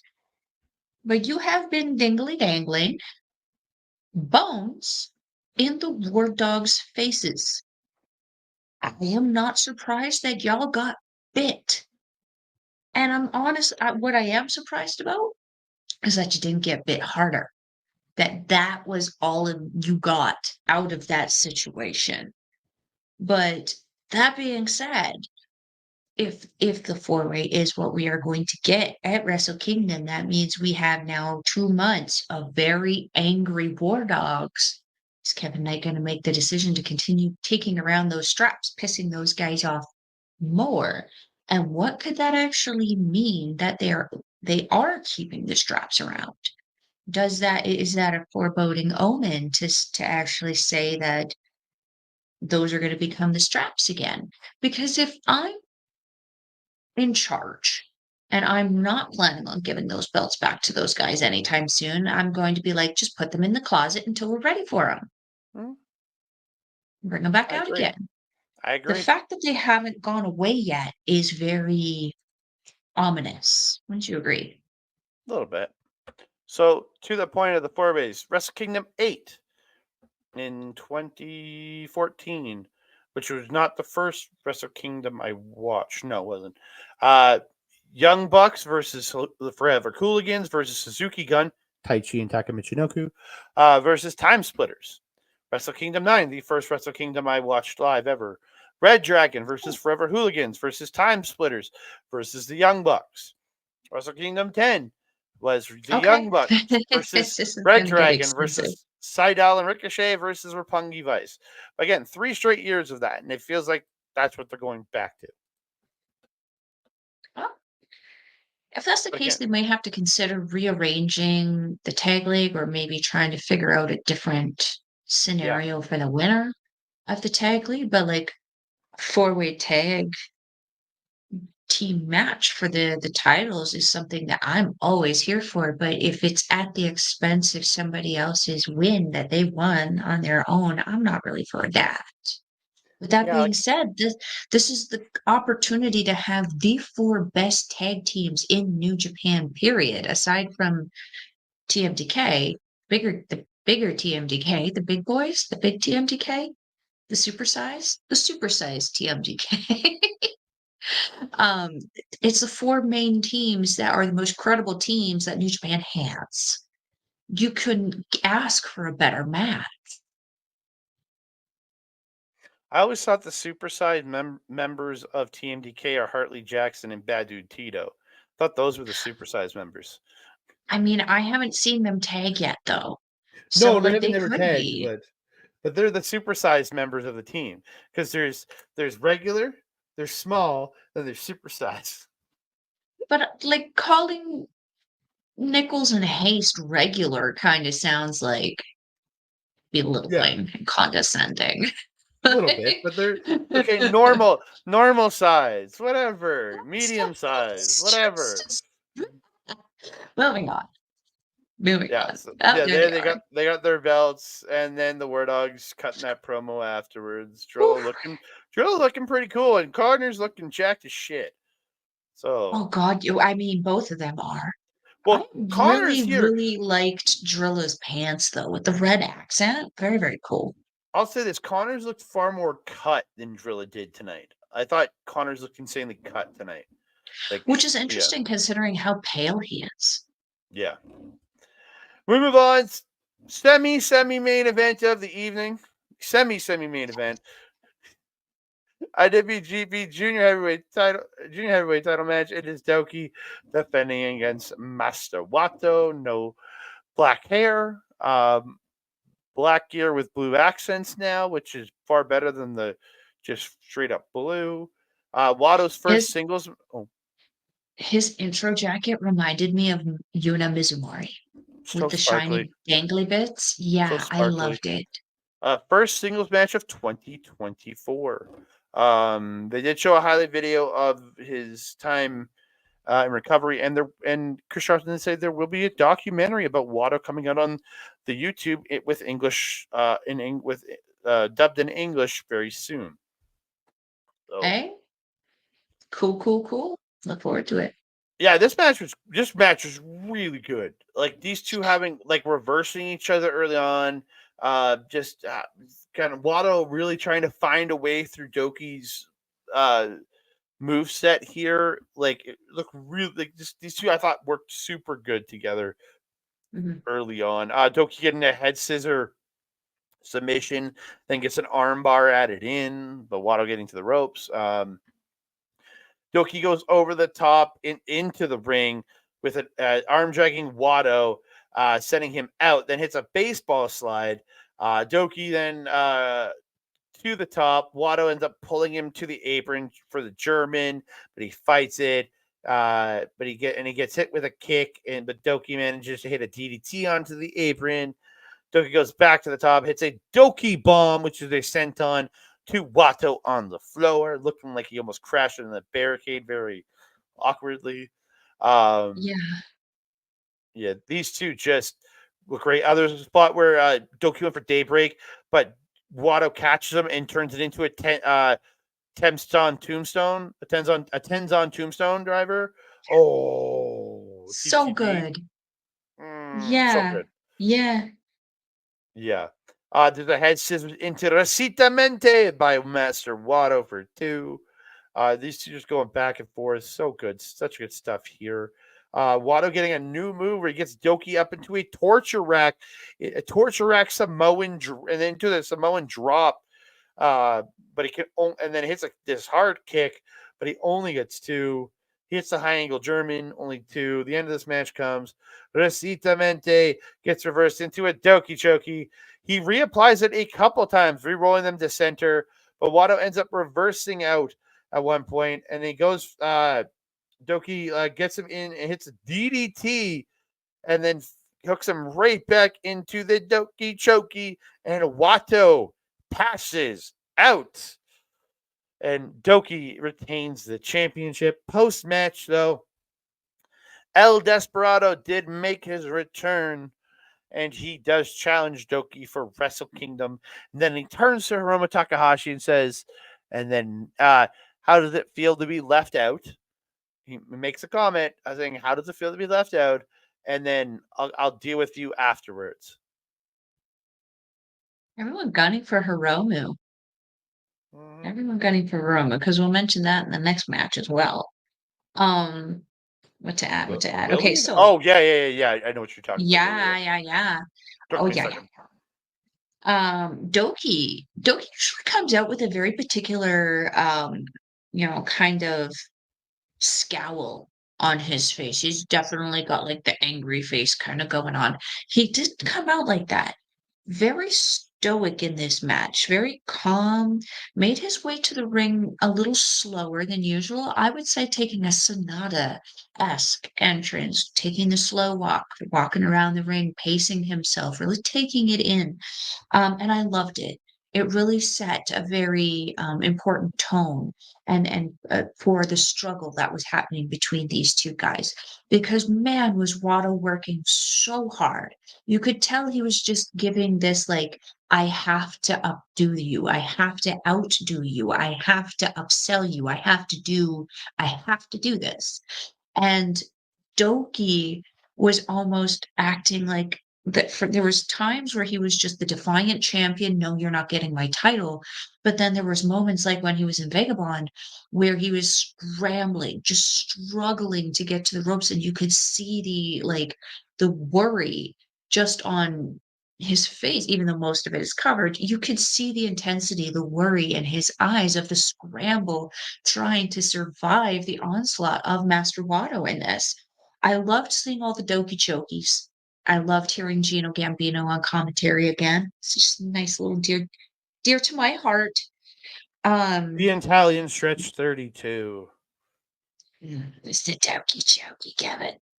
Um, there was the dragon suplex that just quick dragon suplex that Doki was able to just grab while Wato was coming in to do something else. It was just so crisp, so good. And like the reversals of these guys, you can really see that lucha-esque style in both of these guys come out so effortlessly together. It was the perfect Japanese strong style lucha combination match. Um, yeah, the end there when Desperado came out, first of all, love Desperado for coming out in a Headbanger ELP t-shirt. Mm-hmm. That just made my heart so happy. But then also, Doki let his hair down at the end of the match. Don't know if you noticed. Had his hair out of his ponytail, looked really, really nice. That shampoo endorsement doing very well for him. Yeah, this was a great match. Really, really great match. Really, really great way to start feeding into the end of this show because the last two matches, goddamn. We'll see how much longer they have that shampoo endorsement. We'll talk about that in a few minutes here. Yeah. Yeah, so El Desperado Yeah. making the challenge there. So, semi-main event of the evening, it is Taichi challenging David Finlay for the IWGP Global Heavyweight Championship. Taichi with a new white jacket on, looking pretty damn dapper. I was just listening to another show. They were talking about that supposedly is a Genshin Impact cosplay, or not I cosplay, thought but it looked inspiration. familiar. Yeah. Never played it. I have no idea what Genshin Impact. Even I know it's a video game. Never played it. So, I yeah. feel like it was an anime that I was watching at one point. No, this is a video game called that Taichi regularly streams. Called Genshin Impact. Yeah, and it's But I supposedly a feel like tribute to that. Genshin is something like there's an anime that has that, Yeah, but to that what has he's very doing, similar looking characters, like very no, but robotic. it's very possible. What they were saying is this is a Because tribute I feel to like one of the Genshin is like characters. another Voltron. You remember Voltron? I have no idea. Again, all I know is he's cosplaying a video game here. That's all I know. He's cosplaying a video game. Take us into the Last year, match. this time, Finlay destroyed the U.S. and U.K. title, leading to the creation of his global heavyweight championship. He did, yes. Yeah. He did. These two had a pretty darn good match. I'd probably say third best match on this show. Um, Finlay and Taichi Finlay takes Taichi out of the ring, running him repeatedly into the barricades.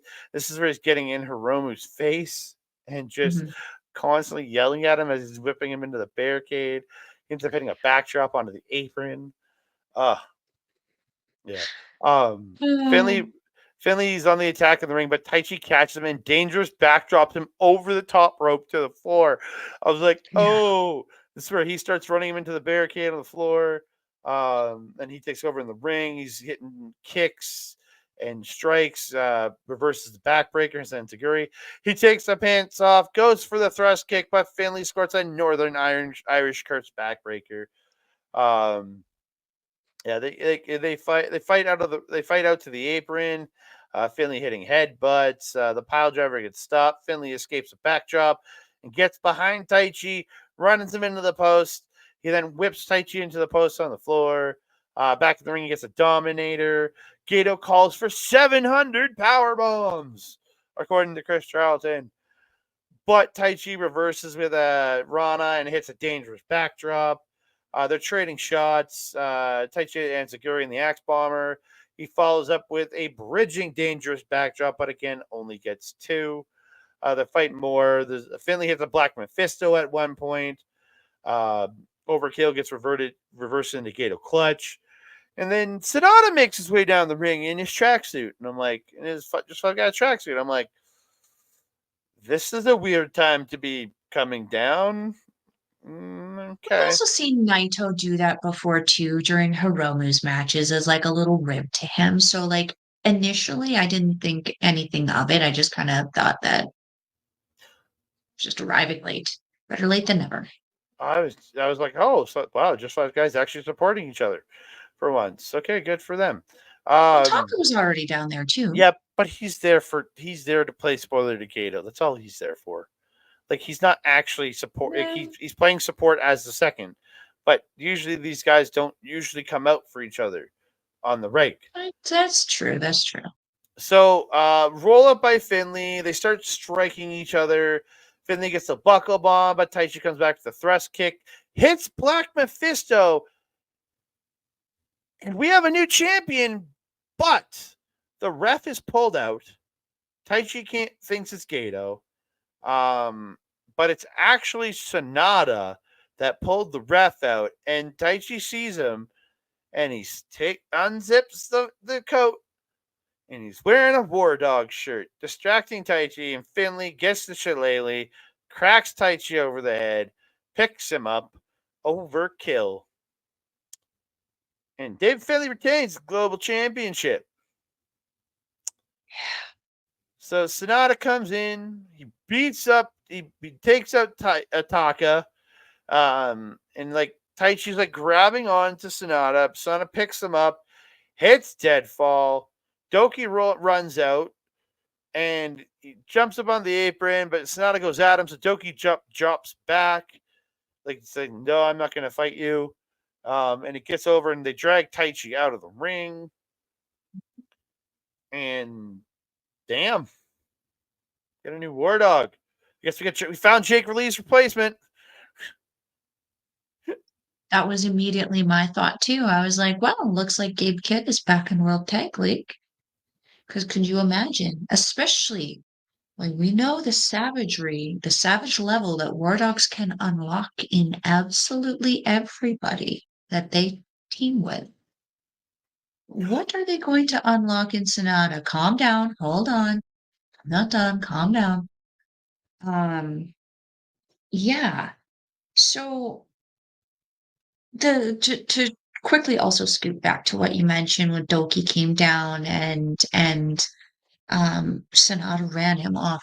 The absolute aggressive and just vindictive nature that Sonata went after Douki, sorry, in that moment. I was like, ooh, this is a legit turn. Ooh, I'm liking this. Because, yeah, he had every intention of connecting with Douki if he did. 110%. What are you so excited to say? Get it out. Well, I'm gonna hold that, but I think the attack for Douki was more jealousy because Doki's been in a higher profile position than him. Well, I was also just gonna say, and like, how degrading must it be for Sonata getting showed up by, of all people, Shota Umino, um, on a very pretty importante night, and he just spent the last probably couple minutes celebrating with Doki in the back as the only legit champion that Just Five Guys has. Um, yeah, it probably was a very confusing dynamic for them.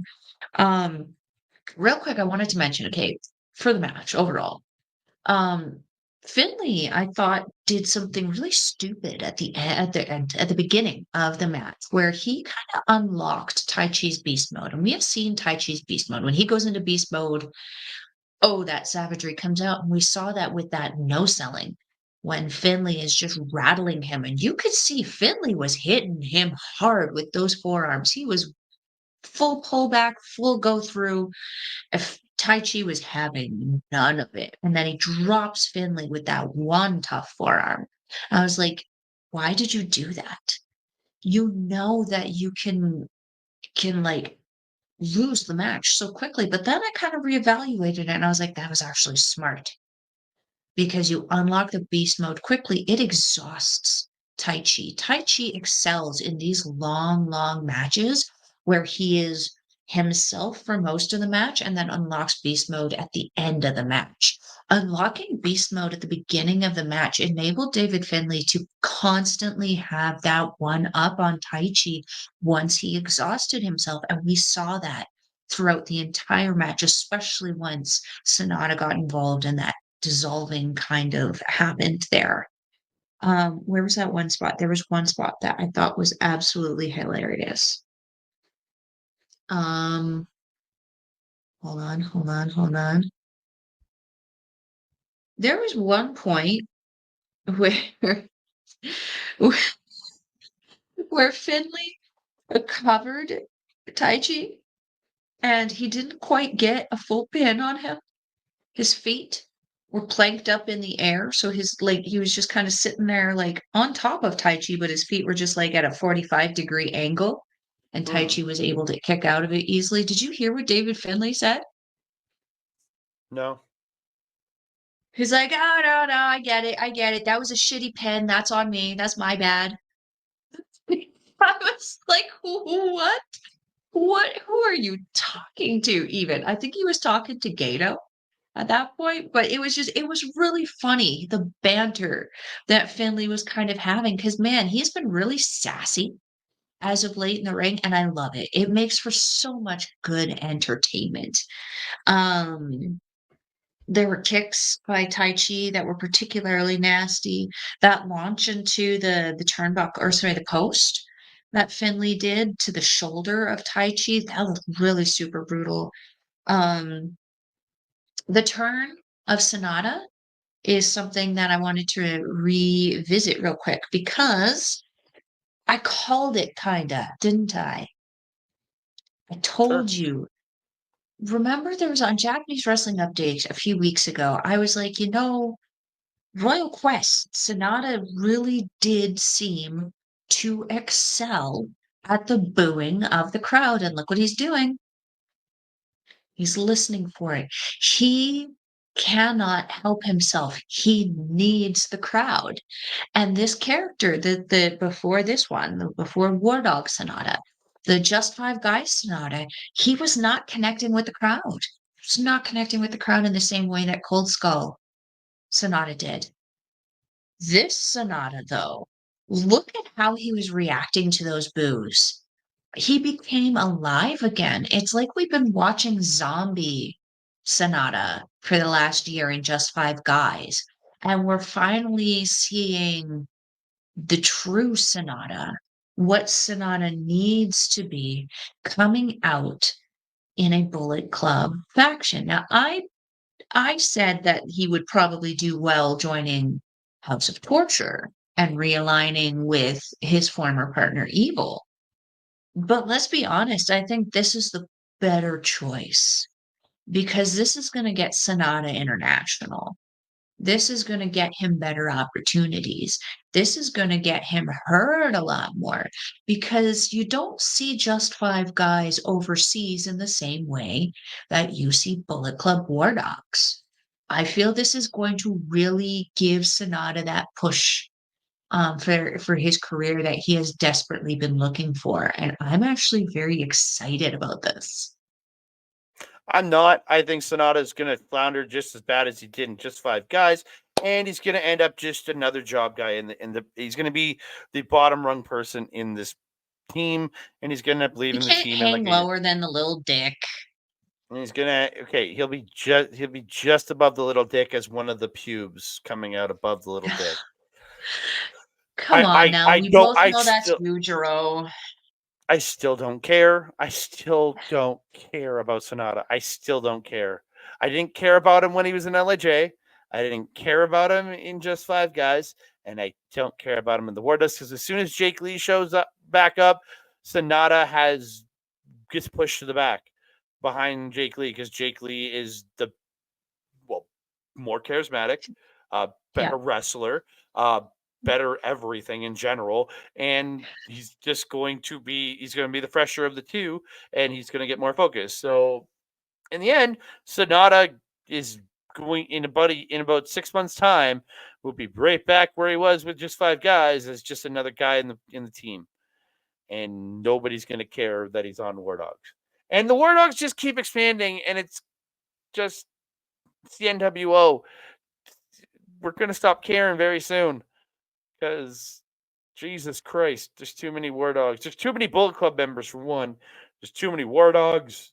We're going to have a conversation a bit more in depth about this on another episode, but we're already in an hour and a half, and if we go too much longer, I might strangle you with your headphone cord. So let's get into what Finlay announced. So Finlay says he didn't cry or bitch or complain. He put together the most savage brotherhood in the company's ever seen.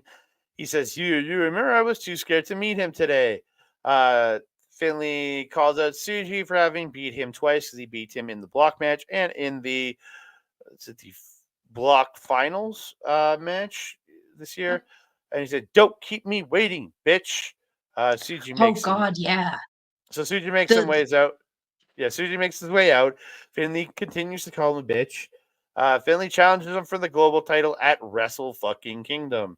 Tsuji says, you didn't run away. You lost to me twice in G1. I accept. Are you ready for me? And this is where they kind of go nose to nose, get face to face.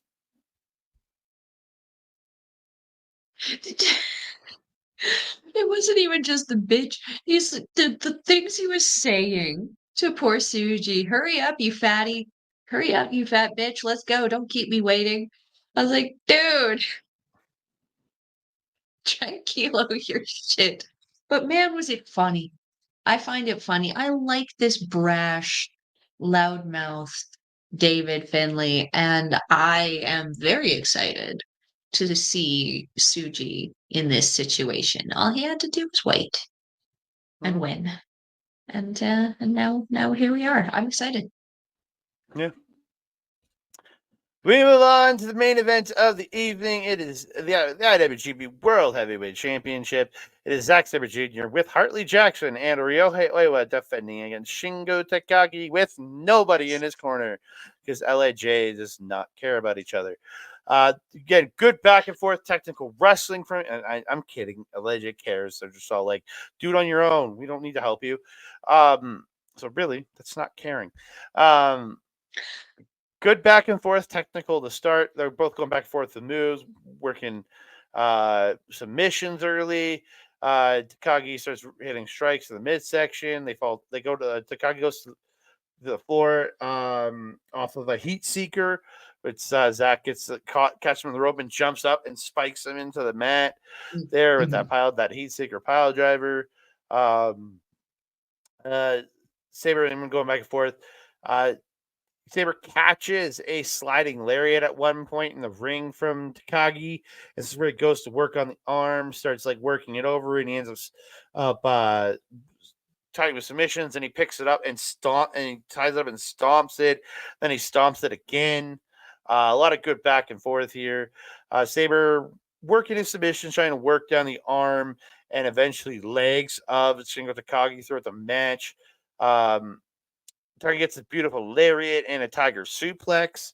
Then another suplex. He hits goes for made in Japan, but it gets reversed. Sabre gets him on the mat with a head scissors. He goes into the triangle, but Takagi lifts him up out of the triangle onto the shoulders, climbs up to the second rope. Sabre tries to fight off, but Takagi hits a Death Valley driver off the top into the ring. I can't remember what they call it.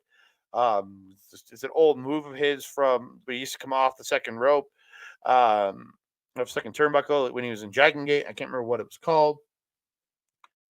Throughout the match, Takagi's going for his choke, which is how he beat Zack Sabre Jr. back in 2009 in WXW in Germany. Again, both are going back and forth. Last of the Dragons reversed into the Euro Clutch at one point, but Takagi reverses that into the body scissors. But Sabre reverses out stomping, gets both knees and stomps them into the mat.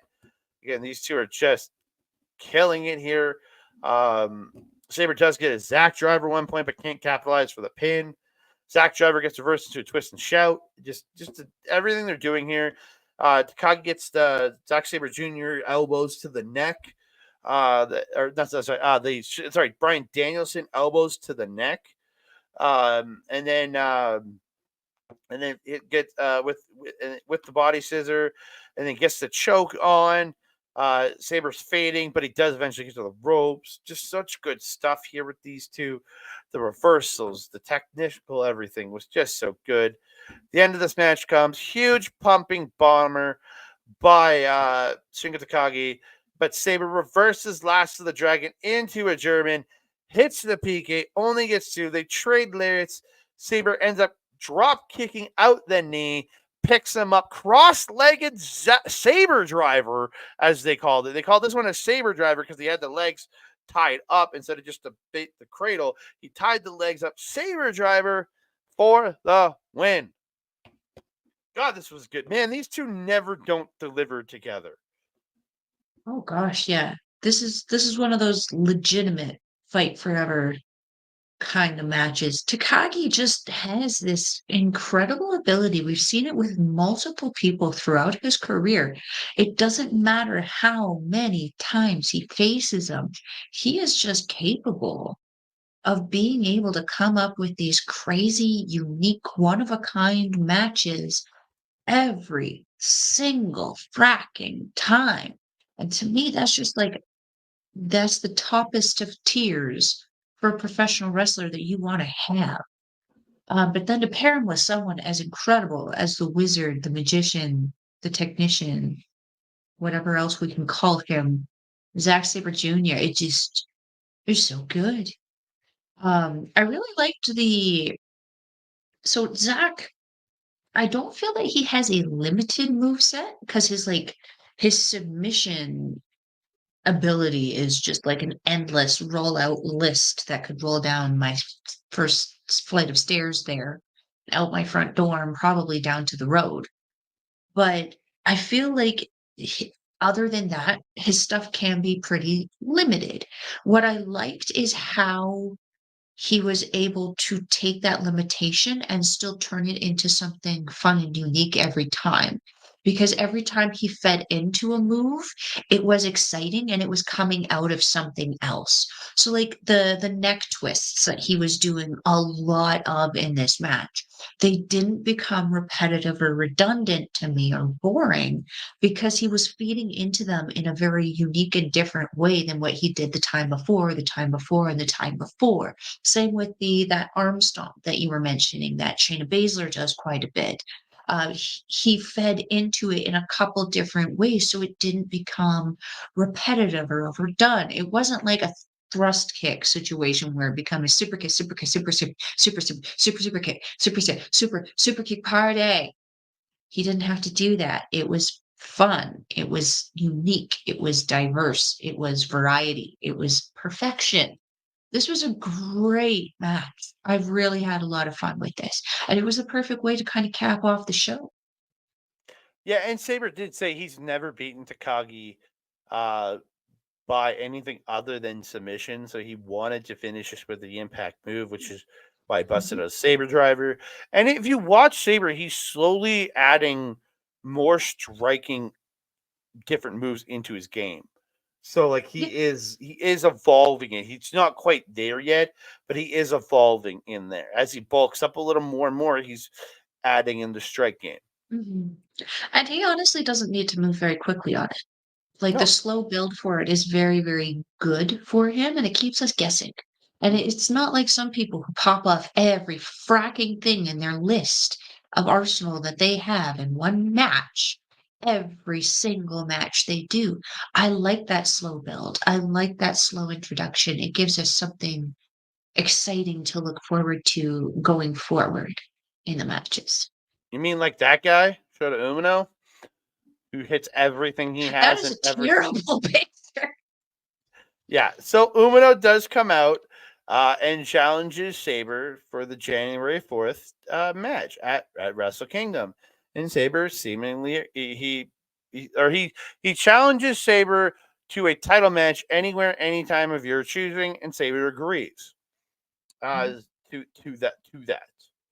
mhm, So Umino makes his exit, and Sabre starts celebrating, and then his music cuts off, and we get Ricochet's music starts playing, and out comes Ricochet, mhm, and he attacks Zack Sabre Jr. Like he mhm. comes in with the springboard to attack Zack Sabre Jr. and takes him out, and he then gets the mic and he says, "I challenge you." He's like, how was it? I got the. Sorry, I'm looking at it right now.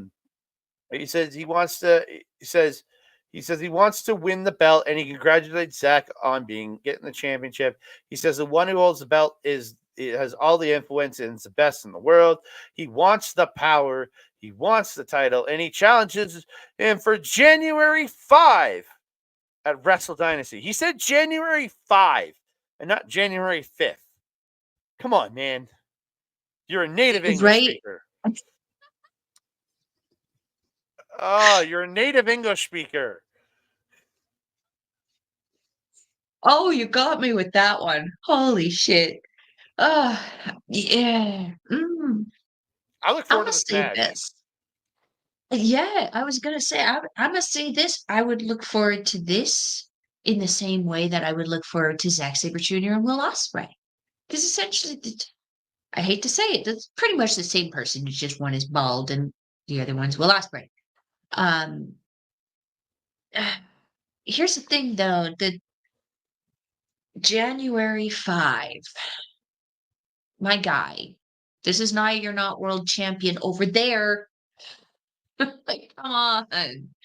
Uh, I'm not gonna lie, I was kinda I don't wanna say underwhelmed by this because it's impressive that this man in what looks to be a three-piece suit was able to come out there, springboard Zack Sabre Jr., and not lose his shoes and not Kota Ibushi sky sparkle his face in the process. I'm impressed with that. Oh, Do I see Ricochet as world champion in New Japan though? Oh hell nah. No, no, no, no, no, no, no. You can talk, cut a promo if you're the champion. Zack Sabre Jr. cuts a mean frickin' promo. January 5th. Mm-mm. No, Yeah. you got some work to do, my guy, and I don't think you can do it in 2 months. Yeah. So Rick, I hope by then he has MVP backing him up and can talk for him going into Wrestle Kingdom, but I don't see that happening for at least another 4 months or so. Because Right. he needs some, because he still has stuff on the lined up on the table as a good guy in AEW. So he ain't going to be joining with MVP for at least until the new year, probably a couple months in. So it's going to be a bit. So Oh, Ricochet is he lines a up. heel? No, he's a good guy right now. MVP and his Hurt Syndicate seem to be heels. So it looks like they're trying to align with Mercedes Moné, who is a bad guy. We'll see. I just think he needs MVP to talk for him, or anybody. Dude, Don Callis could talk for you. But Don Callis is a No, heel, and right now no, he's no, yeah, no, no, yeah, no. Turn heel, Ricochet. It's for the best. Turn yeah, heel. Join hurt yeah. whatever the Hurt fudge. Syndicate. Join the Syndicate. Avoid The avoid the fudge. phallus. Well, the phallus is also heel. Remember that. I don't care. We don't Uh, need him. so Ricochet lines up for his running kick, but Umino comes in running him off. Umino goes to lift Sabre up, but Sabre like shoves him away, tosses him out. Umino comes back in, and is very unhappy with it and hits a Death Rider. Great shot. Great picture work. Whoever took this picture did a good job capturing that. Hmm. But yeah, Umino hits the Death Rider, then picks up the title, standing over his Sabre, holding up the belt, and then drops it on him. So yeah. No. Just no. And this is the thing where we have to revisit that we said earlier. The dynamic of the crowd changed for Umino between the first time we saw him in there in the night against Sonata versus here against Sonata. They were cheering him. They're happy to see him. Yay, Shota, glow sticks, identity crisis, yay. Um, they were booing the ever loving hell out of him when he emerged to come down to Zack Sabre Jr. And they were booing the ever loving hell out of him until the moment he left. Even when he ran out Ricochet. They weren't even really booing Ricochet. They were very intent on booing Shota. Um, it's interesting to see I'm gonna say schizophrenia of the crowd on this, which is relatable because there's some days where we really like Shota, and then there's some days where we're like, what in the flying fudge muffins are you doing? He still really hasn't figured out who he is. But I'm glad to hear that he's potentially separating himself from Moxley. Because He's still maybe doing that means Moxie's move. I know, but like as I was gonna say before you interrupted me there, I'm hoping that this means that we're gonna see an evolution in his moveset because he needs it. I am happy to see the evolution in the haircut. Hairstyle has changed a little bit. It's starting to look a little bit more unique to him, but he does need to start looking in the mirror a little bit and figuring out what else needs to kind of be brought out of him. Because I feel like right now we're just seeing several projections of who it is that he idolized growing up and getting into this business. What we need to see is who he is. And I feel that this run with Zack Sabre Jr. could be an opportunity, especially with all the chaos with Moxley happening and him separating himself from them, him saying he's not happy with Moxley and what are they still the Blackpool Combat Club or are they something else now? I don't know. I really don't care either. So whatever it is, they can stay over there. Here, sadly. I just hate acknowledging that they're in my backyard. But yeah, we'll kind of see how that plays out, man. Yeah. So we weren't going to go through the announced Wrestle Kingdom matches, but it's been an hour and 48 minutes. So we're going to get out of here. If you want to hear us talk about that, check out the Japanese Wrestling Update this coming Friday. It will be a pre-recorded episode over on OLE or after the fact in audio form on A Plus Productions, APlusProductions.com. So check us out. Yeah. We'll be talking about that. So we'll be recording that tomorrow. That'll come out Friday on OLE, and it'll be out sometime after that on A Plus Productions whenever Boris gets that up there. But it's time to get the heck out of here, so we can go and I can work on this for the next hour and a half, and then finally go to bed. You can find me on the X at That Canada Guy, TikTok, Instagram, and Threads at That Canada Dude. You can find me on Facebook at Andre Milvares Talking, or YouTube page, youtube.com/ at Andre Milvares Talk. Again, you can hear us in audio form, A Plus Productions, over on the A Plus Wrestling Fiend, aplusproductions.com. Also, go check out the Facebook page and join in with a group of very awesome people. Quick shout out to our local establishment. I will be back next week, November 13th, with Marvel Talk MCU Rebound, where we're going over the Captain America Civil War movie, which is the introduction of Spider-Man. Spider-Man. Sploot. Or, sorry, flip, not sploot, flip. I couldn't remember what the sound was. Spooderman. Spooderman. I don't know. Sorry, flip. Also, check out our boy Mike the Ref, youtube.com/@backbreaker video, where he simulcasts all of our stuff. You can also see him live at twitch.tv/Mike the Ref every Wednesday, Saturday, and pay-per-view Saturday or Sunday for AEW watch-alongs. You can also see replays of his gaming content over at youtube.com/@backbreaker_gaming. Melba, where can they find you so you can stop making that face? Probably confused in my house. Holy moly. If you're wanting to follow Melba, you can follow her on the X thing at Collins Melba. You can follow her on everything else, Facebook, Instagram, TikTok, Mastodon, and BlueSky at Melba Collins. You can also find me, as Andre mentioned, on our local establishment programming, Japanese Wrestling Update, every Friday at 8 p.m. Mountain Time. Unless it's not. And then we'll let you know on social media. As Andre mentioned, this will be a pre-recorded episode this Friday, as we will be attending the Sick Ain't It show. Is that what it's called? RCW Sick Ain't It? A tribute to Vince Austin. Yes. We're very much looking forward to it. We are seeing some familiar faces get back into the ring there. Colossal Cravings is going to be transforming.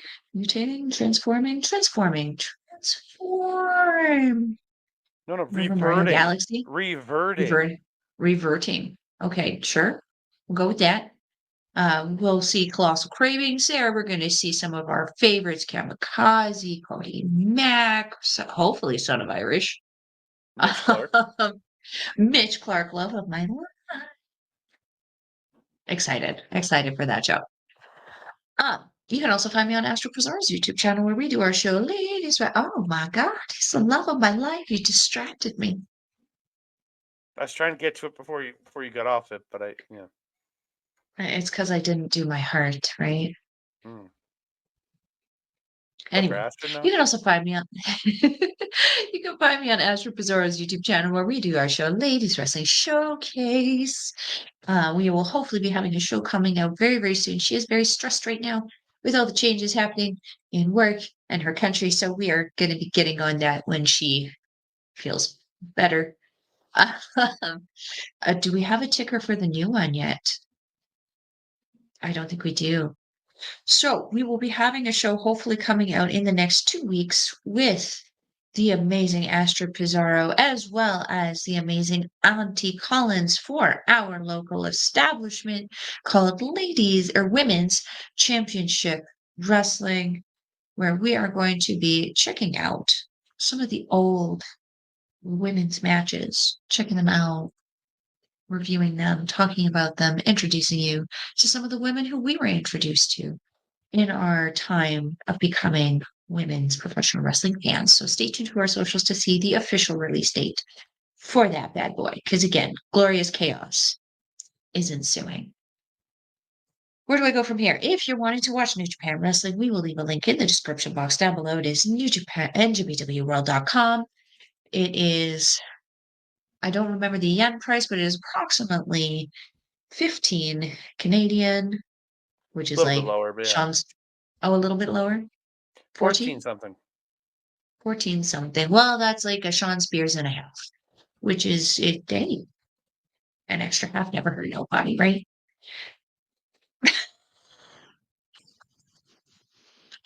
Are you giving me 10 flashes of Sean Spears right now?